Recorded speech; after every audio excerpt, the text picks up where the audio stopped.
దేహిమే పరమేశ్వర. ప్రతి జీవుడు దేవుడిని అడుక్కోవలసిన వాడే. తనకు కావలసింది ఏదో అది అడగవలసిందే. ఆ పరమేశ్వరుడు తన బిడ్డలకు ఇవ్వవలసిందే. కానీ భక్తులు ఒక రకంగా కోరితే మామూలు మనుషులు మరొక రకంగా కోరుతారు. భక్తులు పరమేశ్వరుని సాన్నిధ్యం కోరితే మామూలు మనుషులు భోగభాగ్యాలు, ధన కనక వస్తువాహనాలు కోరుతూ ఉంటారు. ఈ కోరికల్లో తేడానే తప్ప భక్తులు అందరూ కూడా భగవంతుని బిడ్డలే. ఒక భక్తుడు ఇలా కోరుతున్నాడు. ఏమంటున్నాడు?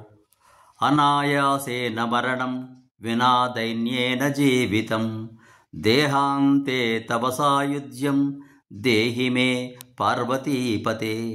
అనాయాసేన మరణం వినా దైన్యేన జీవితం దేహాంతే తవ సాయుధ్యం దేహి మే పార్వతీపతే.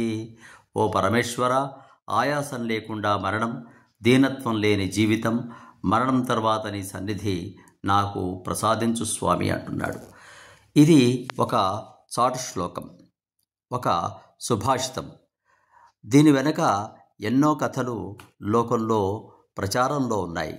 శంకరాచార్యుడని, ఒక శివభక్తుడని రకరకాలుగా ఉన్నాయి. సరే, శంకరాచార్యుడే అనుకుందాం. ఆయన ఎదుట శివుడు ప్రత్యక్షమయ్యాడట. సర్వసంగ పరిత్యాగిని, నాకు కోరికలేమీ లేవు, నేనేమీ అడగనని శంకరాచార్యుడు అన్నాడట. లేదు, ఏదైనా ఒకటి కోరుకో అని ఆయన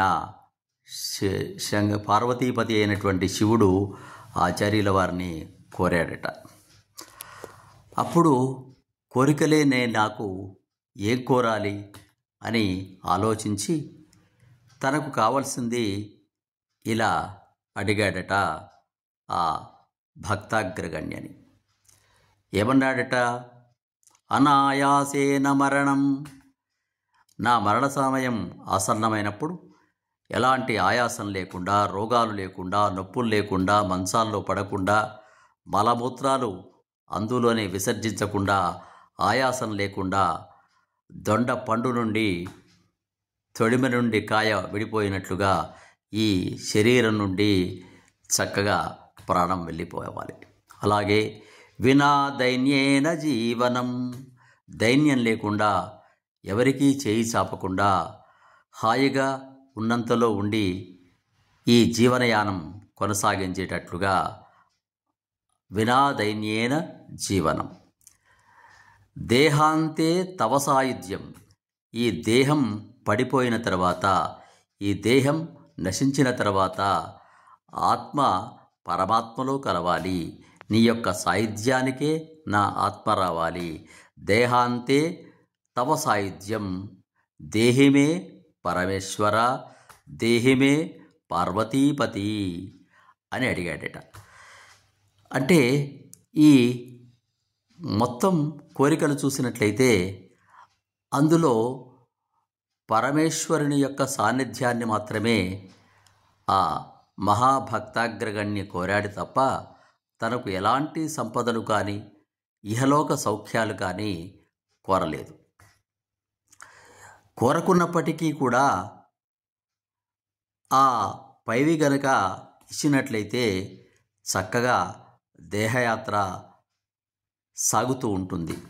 కాబట్టి ప్రతి ఒక్క జీవి భగవంతుని నుండి వెడలి ఈ లోకానికి వచ్చి ఈ లోకంలో తను చేయవలసిన పనులు, భగవంతుడు ఆదేశించిన పనులు చేసి మళ్ళీ ఆ భగవంతుని చేరడమే ఈ జీవి యొక్క జీవనయాత్ర.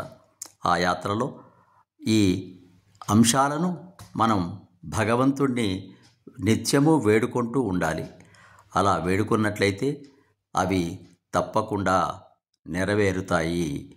అందుకోసమే ఆ విధంగా మనం భగవంతుని ప్రార్థిద్దాం.